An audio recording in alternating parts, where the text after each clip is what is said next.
ท็กซี่อยู่นี่สลามัดปากีมื้อนี้จะเดินทางจากนครหลวงเวียงจันทน์ไปประเทศอินโดนีเซียจะไปเกาะบาหลีเกาะบาหลีเป็นเมืองนึงหรือว่าเป็นดอนนึงเป็นไอแลนด์นึงที่ว่าข้าพเจ้าก็ยังบ่เคยไปจะเป็นจังได๋เฮาจะได้ฮู้ได้เห็นมื้อนี้แหละมื้อนี้ออกเดินทางตั้งแต่ 5:00 นไปสนามบินวัดไต่จากนั้นก็จะเดินทางจากสนามบินวัดไต่ไปกรุงเทพมหานครรอท่าอยู่ที่สนามบิน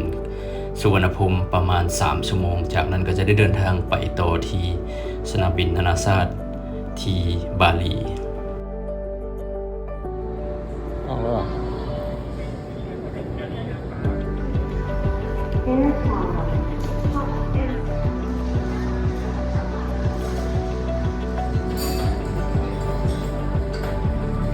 กินข้าวกับกูบ่าวน้อยกูบ่าวแต่บ้านเฮา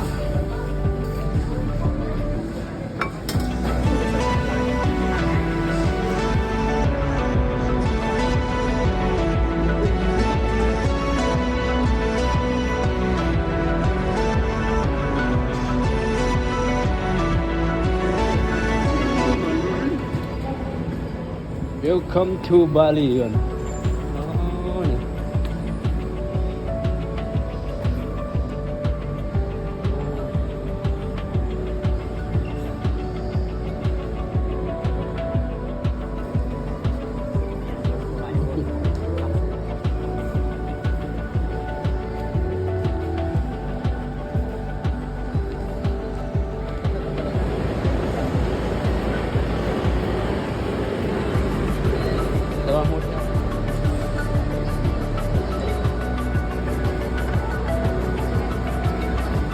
Selamat datang Bali. Indonesia. Welcome.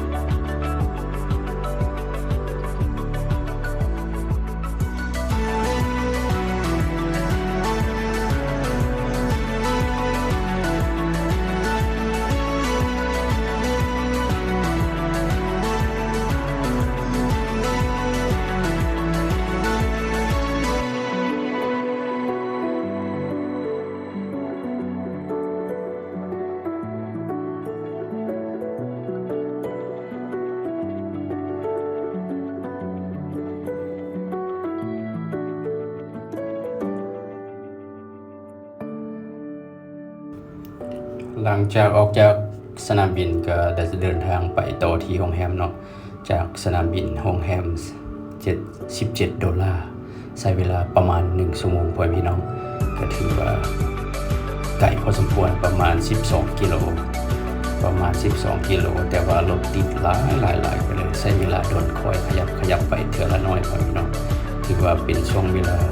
คนกำลังเลิกการเลิกงานเลยจะเห็นรถติดหลายซะนะแต่ว่าถามซัฟเฟอร์ถามคนขับแท็กซี่เพิ่นบอกว่าอันนี้เป็นปกติของบาหลีว่าซั่นเด้จะเป็นจังได๋เฮาไปเบิ่งไปชมบรรยากาศตอนแลงของบาหลีนำกัน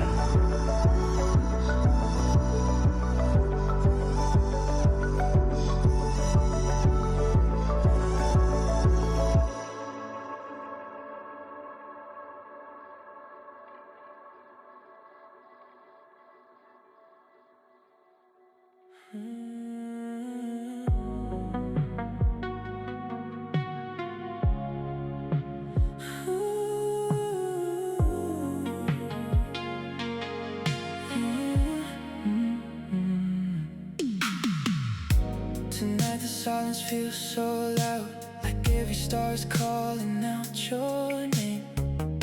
I'm standing where we used to dream, but nothing here has ever been the same. I wonder where your heart is now, if someone else is making you smile while I'm still walking through the memories that never left my mind. Sometimes I ask the moon above if you still think of me when the night becomes too quiet. Do you remember what we used to be? Somebody missing me the way I'm missing you tonight.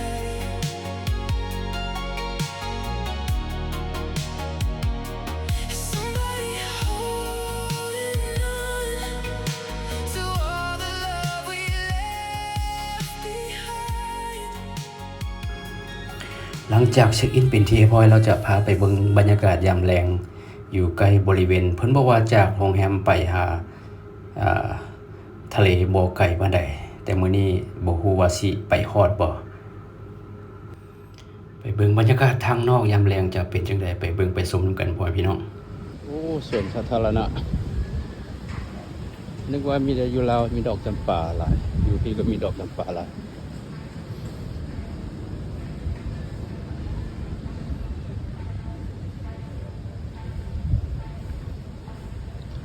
อากาศดีหลายเลิกประชุมซ่าไปก็เลยมามืดนิดนึง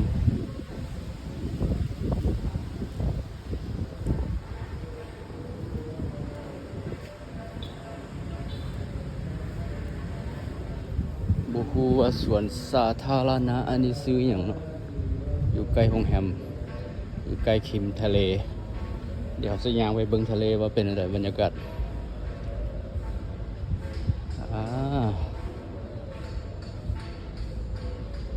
โอ้โหบ่มีคนเลยบ่มันเป็นอย่างเป็น Public หรือว่าเป็น Private เดือนแจ้งโอ้โหเขาใส่ละเบิ่งกันมันคือสวนอีหยังนี่อ๋อเป็นส่วน Convention Center Parking Slot แปลว่าอหย่างส่วนอย่างนี้แต่บรรยากาศดีเลยสล็อตหรือว่าเกียนปาจิงโก้บ่แต่นั่นคือวัดหรือว่าศาลาเดี๋ยวไปเบิ่งกันแต่อากาศดีหลายคนบ่มีโอ้เป็นตาย่านอาจารย์ไฟแจ้งสว่างดีโอ้เป็นตามายางเล่นอยู่หนึ่งนี่เขาใส่แบบไลฟ์อัพงามหลายโอ้นั่นนึกว่าไม่อย่างสิดอกเป็นบ่อนจอดรถหรือว่าบ่อนสำหรับเปิดวางแสดงสินค้าหรือผลิตภัณฑ์ต่างๆที่นี่ก็จะมีประตูโค้งใหญ่ๆแบบนี้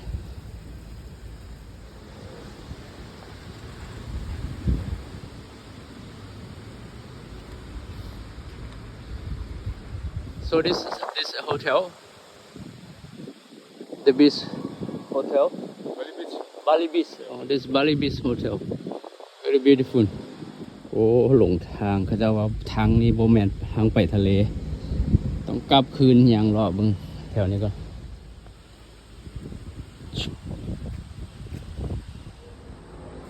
ตัวนี้มันเป็น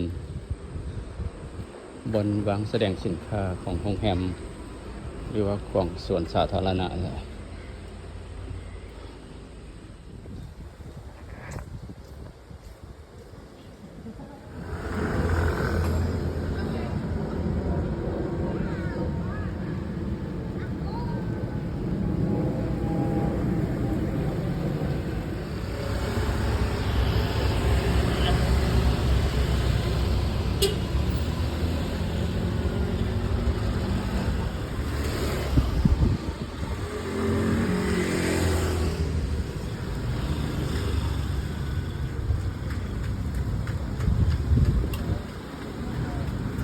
เสียดายมื้อนี้ไปบ่ฮอดทะเลซ้ำมันมืดกดยากเลยบ่แน่ใจว่าจะถึงทางบ่เดี๋ยวมื้อตอนมีเวลาจะออกไปเบิ่งตอนกลางเวลาลองเบิ่งว่าจะเป็นจังไดทะเลบาลีบีชเป็นจังไดเนาะแต่ว่ามื้อนี้ขอจบไว้เท่านี้ก่อนขอขอบใจ